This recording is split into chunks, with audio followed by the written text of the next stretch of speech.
Segredos de como vencer desafios. Interessante, eu sempre digo à igreja que a palavra de domingo é reflexo do dia a dia, equacionado aí de todos nós, né? Uma soma e uma divisão.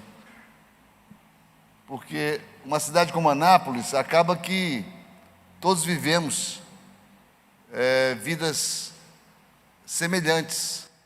Temos problemas, situações, os quais resolvemos às vezes em grupo, como igreja, resolvemos com família, mas estamos todos inseridos nessa sociedade anapolina e aquilo que é reflexo do que aconteceu nas nossas vidas durante a semana, geralmente é a palavra de domingo. Marcos capítulo 5, eu queria que vocês me acompanhassem na leitura. Vai estar aqui na tela. Diz assim, 5:25 a 34.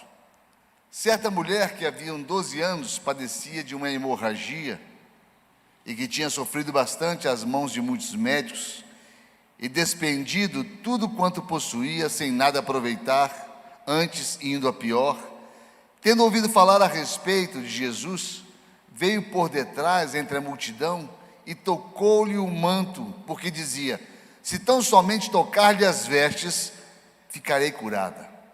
E imediatamente cessou a sua hemorragia, e sentiu no corpo estar já curada do seu mal.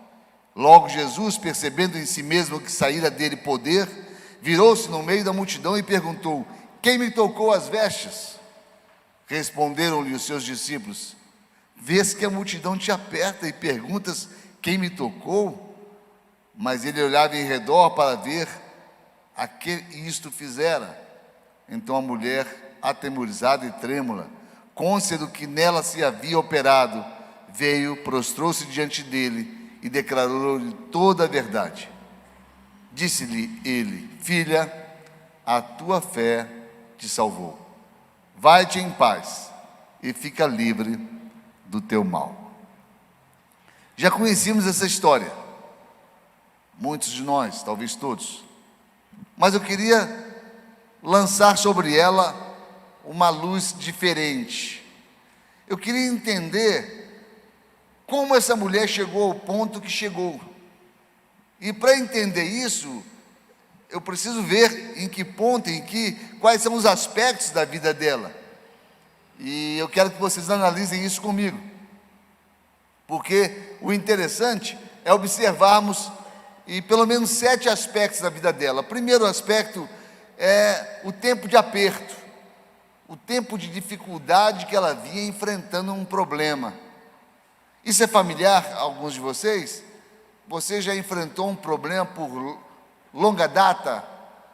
12 anos são muitos anos. E essa hemorragia aqui, esse fluxo de sangue, a gente sabe que algumas mulheres têm esse problema. Agora, isso durante 1 mês, 2 meses, 3 meses, 6 meses até, mas 12 anos é um longo tempo. Então, ela vinha sofrendo desse aperto, dessa situação difícil por longa data.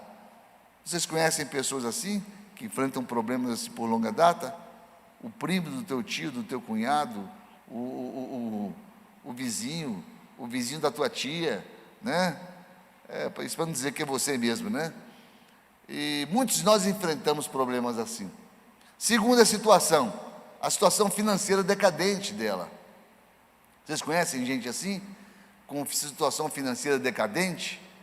É terrível quando você começa a observar as contas e vai vendo que as entradas são menores que aquilo que sai, e que não tem jeito de você segurar as contas, os boletos, e está aí, uma coisa que é sempre vencedora, é o boleto sempre vence, né? E você tem que correr atrás dele, você tem que cumprir suas obrigações, e não é algo muito fácil. Então essa situação ela vinha enfrentando, né? Situação financeira decadente, dores e sofrimento contínuos. Isso tira qualquer um do sério, isso desequilibra o emocional de qualquer pessoa. você ter que administrar dores, você ter que administrar situações difíceis, né? E é o que ela estava administrando, constância das dores que tiravam dela, talvez, o equilíbrio de ser quem era. Quarto, desenganada pelos médicos, né? Desesperançada. Nós vemos lá em Romanos capítulo 5, a partir do verso 3, a gente vê que a tribulação produz a perseverança, que a perseverança produz a experiência e que a experiência produz a esperança. Porém, existem tribulações que não produzem, elas produzem frutos negativos, né? Até chegar na desesperança, que era o caso dela. De repente, ela tem uma tribulação que não produz perseverança, produz desistência, uma desistência que produz tristeza, uma tristeza que produz desesperança. E é o que essa mulher vivia. Desenganada pelos médicos, ela se sentia desesperançosa. E quinto, preconceito, enfermidade de exclusão social, socio-religiosa. Ela vivia, e veremos isso mais na frente, num estágio de repulsa. A sociedade, a comunidade tinha repulsa dela, porque ela era impura, estava cometida de uma enfermidade, que é o sangramento, onde ela não podia tocar em nada, qualquer coisa que ela tocasse se tornaria impuro. Sexto, a distância física da cura, ela não tinha como se locomover, ela estava à parte da sociedade, à margem da sociedade, marginalizada, por assim dizer, e ela não tinha como se aproximar da multidão, porque corria o risco de ser apedrejada, de ser vilipendiada, desrespeitada, maltratada, porque ela trazia consigo uma maldição, segundo o conceito e a formação religiosa daquele povo. Sétimo, ela tinha um grande problema, que era a multidão de religiosos. E quer ver uma turva pior que a torcida do Flamengo? É uma multidão de religiosos tentando impor o seu conceito religioso. E o que a gente vai vendo é que a importância e proporção dos obstáculos está justamente ligado à forma como que encaramos cada um deles. Então, cada um desses 7 aspectos, para cada um de nós que passamos por algum momento nesses estágios, será encarado de uma forma diferente. E eu queria citar 3 aspectos antes de entrar nos 5 segredos. A primeira coisa a entender é que não devemos resolver os problemas, atacá-los em bloco. Nós não podemos fazer isso, nós temos que segmentá-los, fracioná-los, pulverizá-los. Ou seja, resolver cada problema a seu tempo, cada dificuldade a seu tempo. Tem gente que encara a vida de uma só vez.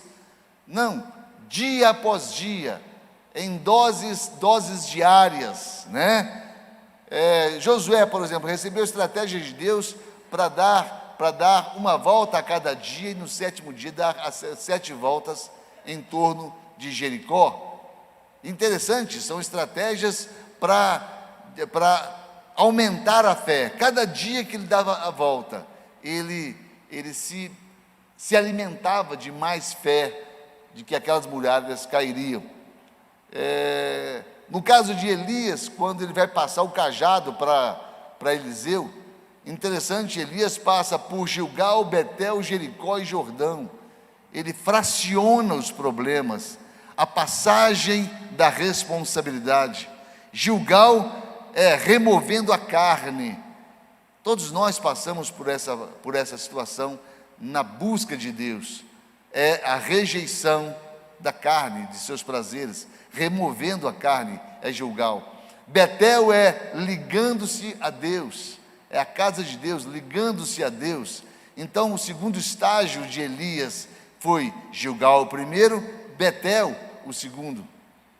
Depois Jericó. Jericó é resistindo Satanás, ou resistindo o mal, né?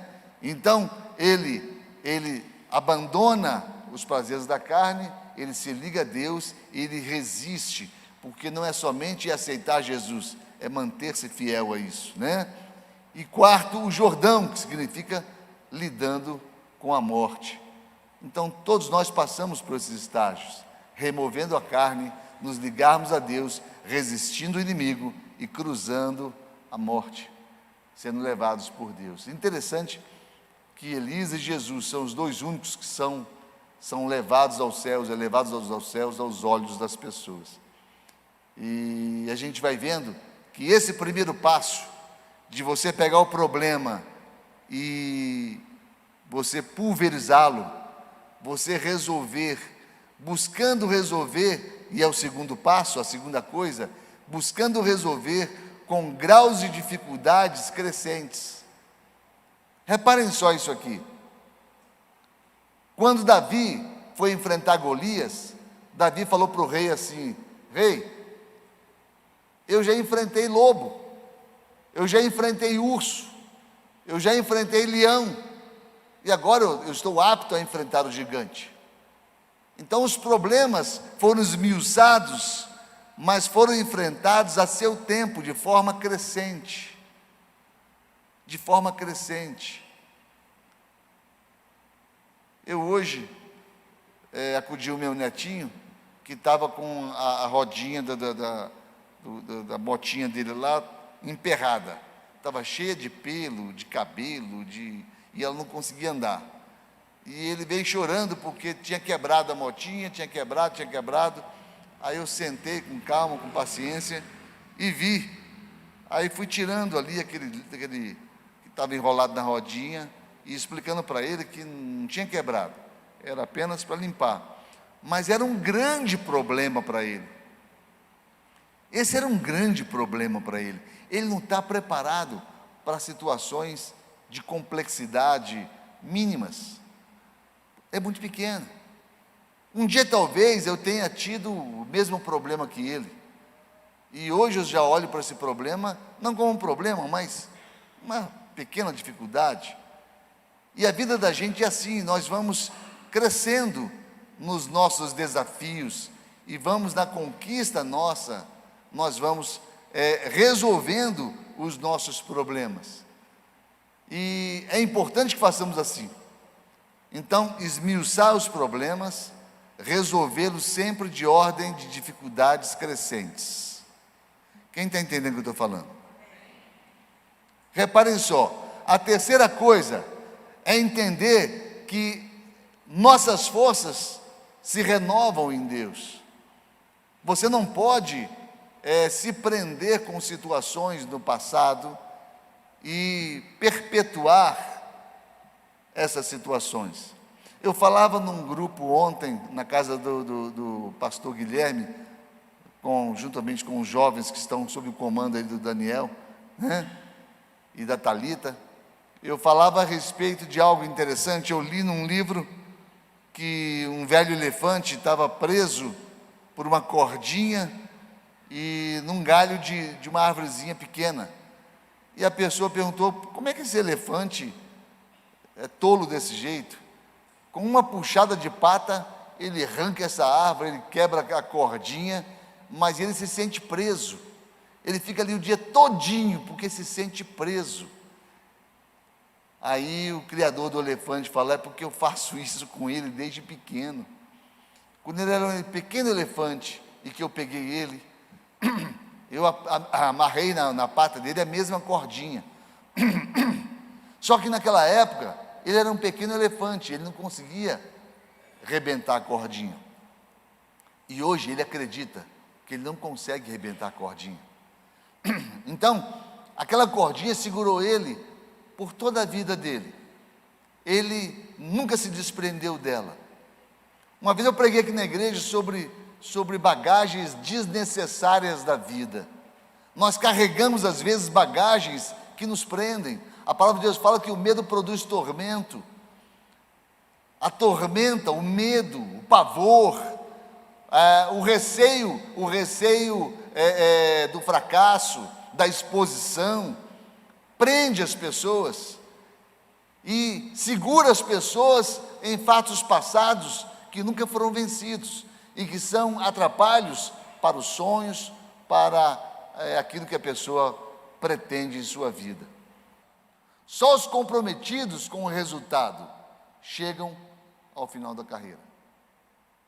Só os comprometidos com o sonho chegam ao final da carreira. Olha o que o apóstolo Paulo fala em 2 Timóteo, capítulo 2. Quanto a mim, já estou sendo derramado como libação, e o tempo da minha partida está próximo. Eu combati o bom combate, terminei a carreira e guardei a fé.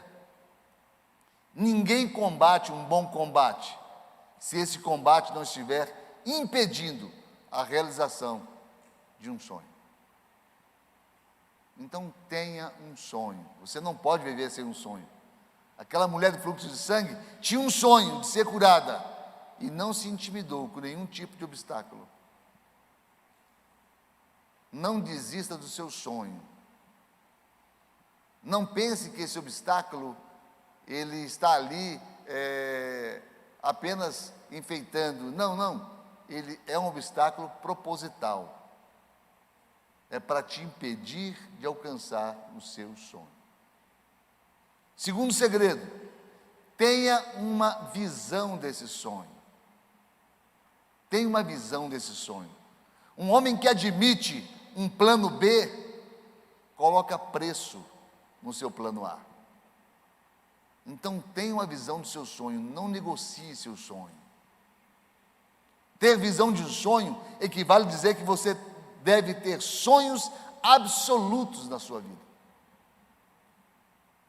Existem sonhos que não têm preço, são inegociáveis, são propósitos de vida, e muitos deles ganham mais peso que a própria vida.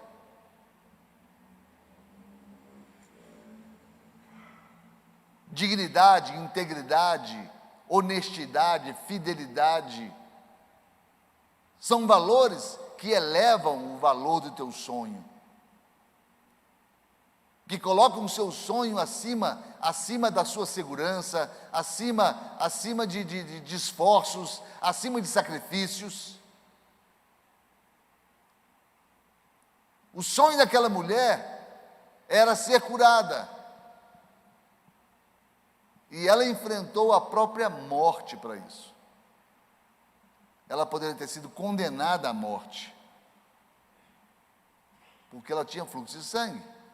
Quem relativiza tudo que sonha, abre mão de sonhos com facilidade. Cuidado com as suas negociações da vida, para você não colocar preço no seu sonho, optando por um plano B. Tem gente, por exemplo, que deixa de ser feliz com medo de amar. Interessante isso. Tem medo de se entregar e perder a pessoa amada. Um famoso psiquiatra, de sobrenome Colipax, fala que o luto é o preço do amor.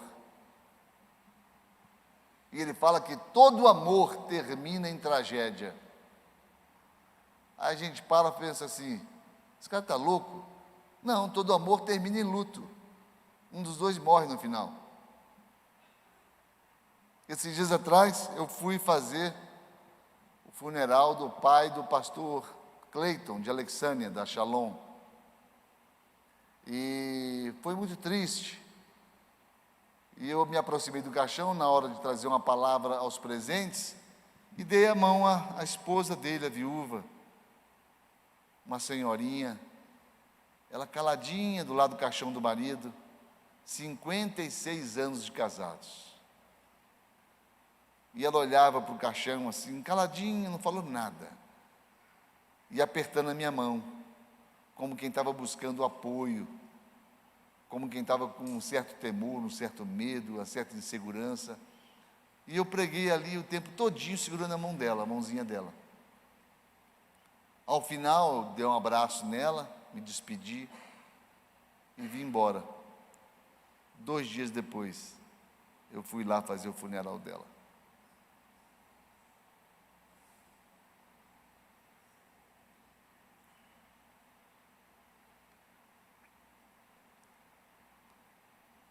Eu escrevi algo aqui que é importante lembrar.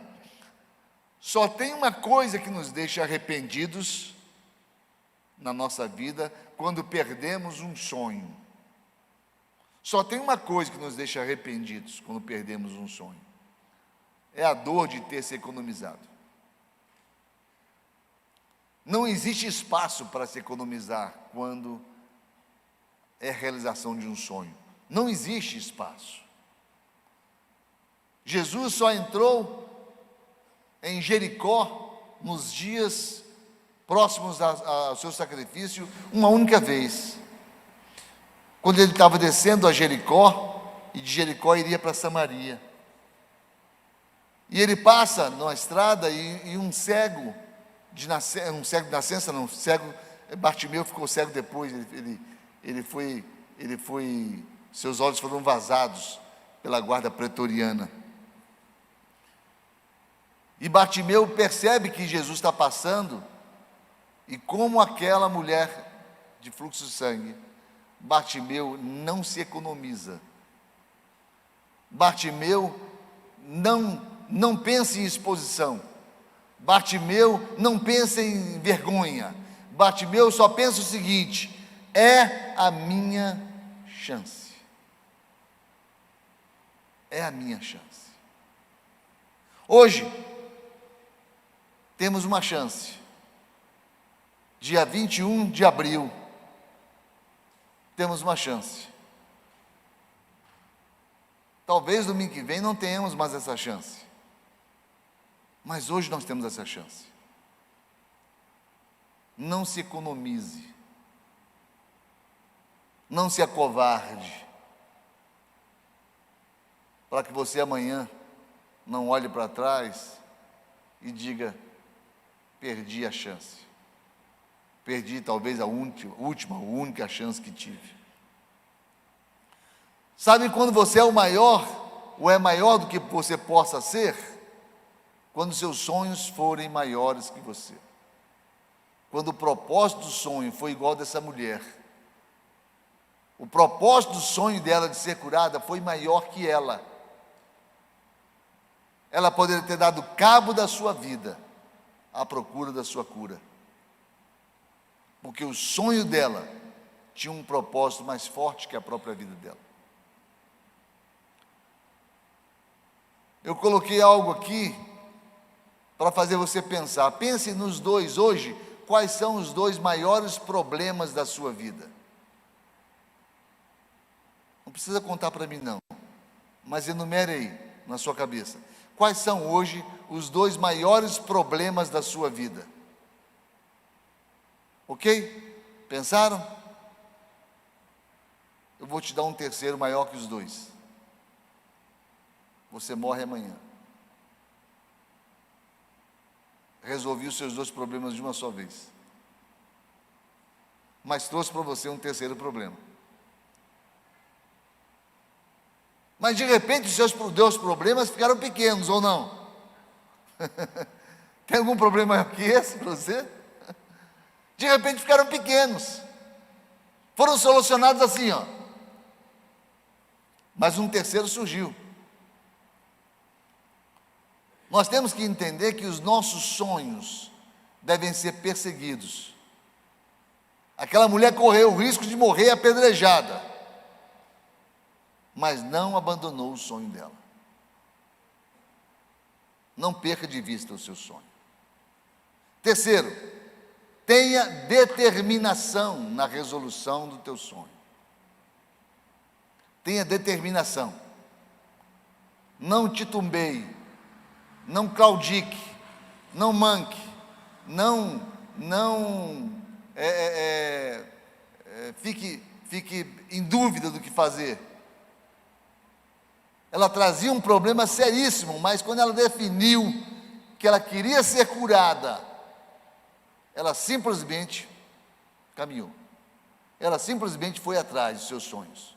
Seus sonhos eram absolutos, sua visão era inegociável. Mas para esse passo, 3 coisas ela teve que enfrentar: desprezo, orgulho e hesitação. Eu trago o exemplo de Davi. Davi foi desprezado pelos seus irmãos. Davi foi desprezado pelo rei. Davi foi desprezado pelo próprio gigante Golias. Lá no verso 33, fala assim: quando o filisteu olhou e viu a Davi, desprezou Davi. O próprio inimigo dele desprezou ele. Mas ele venceu o desprezo. O orgulho, Davi não foi orgulhoso contra o gigante.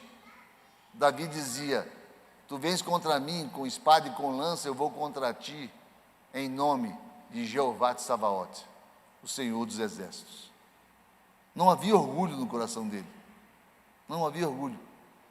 E hesitação também não. Lá no verso 48, fala assim, para vocês verem: e Davi, metendo a mão no alforje, tirou dali uma pedra e com a funda lhe atirou, ferindo o filisteu na testa. Mas antes, no verso 48, fala assim: Davi se apressou e correu ao combate, a encontrar-se com o filisteu. Ele não fugiu do filisteu, ele não se escondeu, não. Ele viu o filisteu e saiu marchando contra o filisteu parado, pensando: o que esse nanico quer comigo? Ele vem correndo para quê? Mas ele não hesitou, ele não titubeou, ele venceu o desprezo, o orgulho e a hesitação. Ele foi objetivo, ele foi seguro, ele foi certo. Nós às vezes titubeamos quando nós colocamos na balança valores e preços. Nós confundimos valores com preços e de repente começamos a dar preço a alguns valores. E nós invertemos o processo da busca do sonho. Porque sonhos não têm preço. Sonho não tem preço. Sonho tem valor. E o teu sonho, para você, tem mais valor que o sonho, teu sonho para qualquer outra pessoa. Porque o teu sonho é sonhado por você. E é o que Deus separou para a tua vida. Quarto segredo: aquela mulher teve fé. Gente, eu achei isso incrível. Até anotei aqui. Fé é o sentimento que mais libera dopamina. Interessante. Pesquisas da própria ciência. É um neurotransmissor, a dopamina, responsável pelo sistema de recompensa no organismo humano. A fé é o que gera maior recompensa, ou sentimento de recompensa. Lá em Hebreus 11:6, depois eu fui achar na Bíblia, fala: sem fé é impossível agradar a Deus, pois quem dele se aproxima precisa crer que ele existe e que recompensa aqueles que o buscam. Então a fé ela é simplesmente a realização da recompensa de Deus, porque a fé independe de você ver o resultado. Você não precisa ver o resultado para ter fé. Você simplesmente tem fé, porque você crê nas coisas que você não vê. Você não precisa ver para ter fé. Você simplesmente tem fé, e quando você tem fé, você crê que Deus te recompensará. Isso aí libera o hormônio da felicidade. Isso te torna uma pessoa feliz. Feliz porque você se sente realizado. Ela é a matéria-prima que Deus usa para abençoar o homem. Aquela mulher, ela se jogou aos pés de Jesus com tanta fé, que Jesus não deu para ela uma palavra de cura imediata. Jesus deu para ela a palavra de salvação imediata. Vai, a tua fé te salvou. E a propósito, fica livre desse mal. Ela foi atrás de uma coisa e recebeu outra muito maior. Porque existem dois tipos de fé. Existe a fé que cura e a fé que salva. 10 leprosos um dia chegaram aproximados de Jesus e gritaram: Rabi, Rabi, numa distância de 21 metros. É bem mais do que daqui para ali. Rabi, porque menos que 21 metros eles seriam apedrejados, porque eram leprosos. E Jesus os observa e Jesus responde: o que eu posso fazer por vocês? Rabi, nós somos leprosos, queremos a cura. E Jesus fala: vão, se mostrem ao sacerdote, porque quem determinava quem estava puro e quem estava contaminado era o sacerdote. Então se mostra ao sacerdote. Jesus não falou para ele assim: vão lá que o sacerdote vai curar vocês. Não, vocês simplesmente precisam do aval do sacerdote para voltarem a viver socialmente. Porque a cura eu acabei de realizar com a minha palavra. A cura aconteceu naquele exato momento que Jesus falou: vão e se mostrem aos sacerdotes, ou seja, vai lá e confirma que vocês estão curados, estão livres da lepra. E eles param, olham para Jesus e falam: o que a gente faz? Ué, vamos fazer o que o homem mandou, vamos nos mostrar aos sacerdotes, e saem correndo. Quando um deles, a caminho de lá, olha para si mesmo. Quando ele olha para si mesmo, ele fala: peraí, eu não tenho mais lepra. Mais importante que me mostrar o sacerdote para ser aceito pela sociedade é agradecer àquele que me curou, é me voltar para Jesus. E ele se prostra aos pés de Jesus e não fala mais Rabi. Ele se aproxima de Jesus por quê? Por que ele se prostra aos pés de Jesus, como aquela mulher fez? Porque ele estava curado. Ele estava limpo da lepra e podia se aproximar de qualquer pessoa, principalmente daquele que o curou. E ele fala para Jesus: Roquírios, Roquírios é Senhor da minha vida, Roquírios. E Jesus fala: peraí, não eram 10 os que pediram? Por que só você voltou? Mais importante do que a aprovação social para aquela mulher, muito mais importante foi o espírito de gratidão que ela teve com Jesus ali aos pés de Jesus. E o que ele falou para aquele ex-leproso? Jesus falou para ele assim: a tua fé te salvou. A tua fé te salvou. 9 tiveram fé que cura, mas um teve fé que salva. E a fé que salva é aquela que te joga aos pés de Jesus. É essa a fé que te salva. É a fé que tira você do seu mesmismo. É a fé que tira você desse estado insípido, insosso. É a fé que tira você da voluntariedade e te leva para o compromisso. E te leva para a aliança. E te conduz a um relacionamento compromissado com a tua fé. Porque foi isso que jogou ela aos pés de Jesus. A fé te liga ao mundo espiritual. Por isso não tem como trabalhar espiritualmente sem utilizar a fé. Hebreus 11:1 fala: ora, a fé é a certeza daquilo que esperamos, a prova das coisas que não vemos. Você não precisa ver para ser feliz. Seja feliz exercitando sua fé. Ah, pastor, eu gostaria de ter fé, a minha fé é muito pequena. A fé vem pelo ouvir. Gaste tempo em ouvir a palavra. O que é mais poderoso da parte de Deus? É curar uma pessoa ou salvar uma pessoa?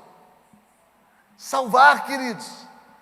Porque ele tira a velha natureza da pessoa e dá para ela um novo propósito de vida. Quinto e último, reconheça seus limites. Reconheça seus limites. É preciso saber que tudo é possível ao que crê. Marcos 9:23. É preciso saber que para Deus nada é impossível. Lucas 1:37. É preciso crer que em Jesus habita toda a plenitude de todas as coisas. Colossenses 2:9. É preciso tomar posse da fé pelo ouvir. Romanos 10, 9. Mas também é preciso reconhecer o propósito de Deus na sua vida. O propósito de Deus na sua vida, meu querido, deve ser o maior sonho a ser alcançado. Todos necessitamos do propósito de Deus na vida da gente.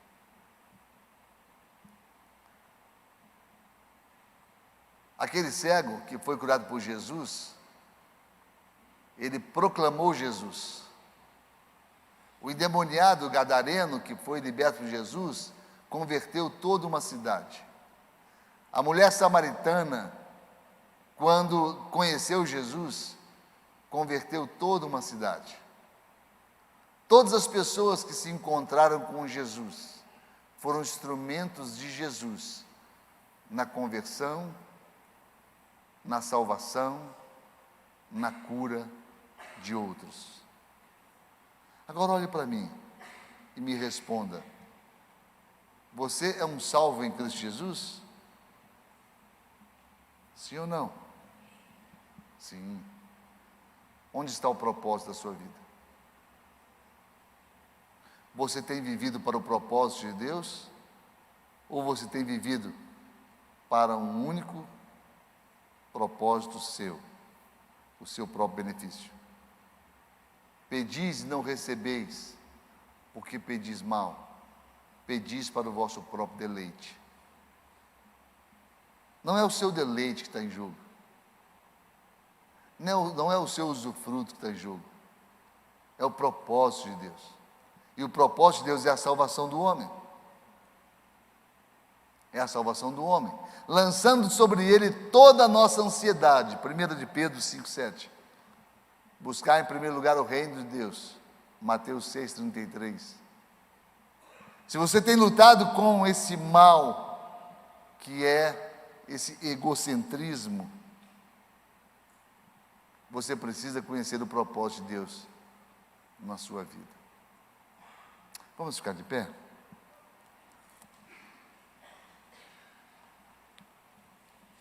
Um dia eu falei de Jesus o seguinte: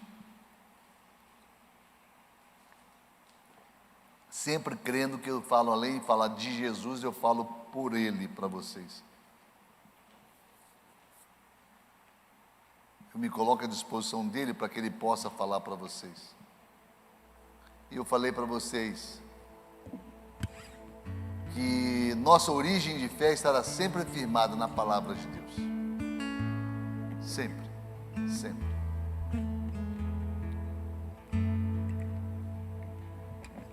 Nós devemos buscar a palavra, o renovo da palavra, a renovação da palavra na nossa vida. Tem muito evangelho sendo pregado por aí.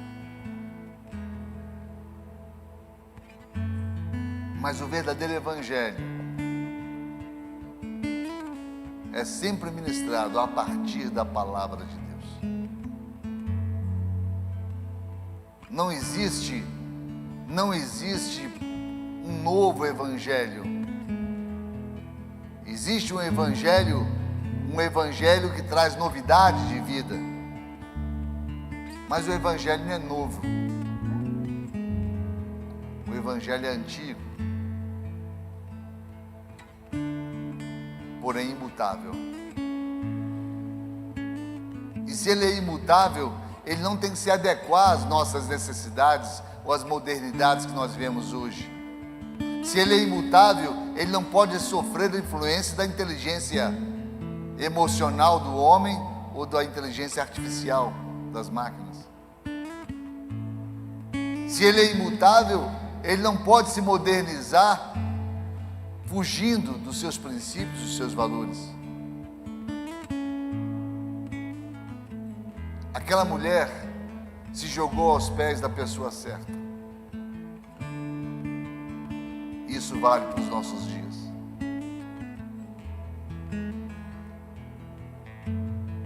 Esses dias atrás, perdemos um homem de Deus,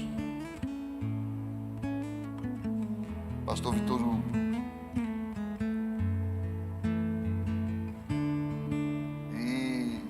a gente fica pensando quantas pessoas equivocadamente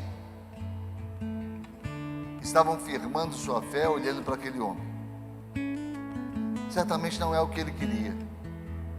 Ele anunciava um evangelho sadio. Certamente não é o que eu quero de vocês essa noite, que vocês estejam olhando para mim, mas que todos juntos estejamos olhando para Cristo, e entendendo que o verdadeiro evangelho vem dele, implantado por ele, e não é religião, é evangelho. Evangelho puro e simples, cuja essência dele é o relacionamento com o Espírito Santo de Deus. O que aquela mulher alcançou, queridos, muito mais do que a cura da hemorragia dela, foi a salvação em Cristo Jesus. Mas o que ela precisou dar para Jesus foi um passo de fé e se prostrar aos pés dele. Os 9 leprosos não foram salvos, não que tenha sido registrado, porque não se jogaram aos pés de Jesus. Jesus permaneceu para eles sendo o rabi, o mestre, aquele que se fala de longe, aquele que eu converso com ele de longe, sem compromisso, de forma voluntária talvez, mas sem compromisso, sem responsabilidade. Mas quando eu me jogo aos pés dele, e ele deixa de ser rabi para se tornar Roquírios, Senhor da minha vida, a partir daquele momento eu tenho uma responsabilidade com ele, porque ele sempre a terá comigo, sempre a terá comigo.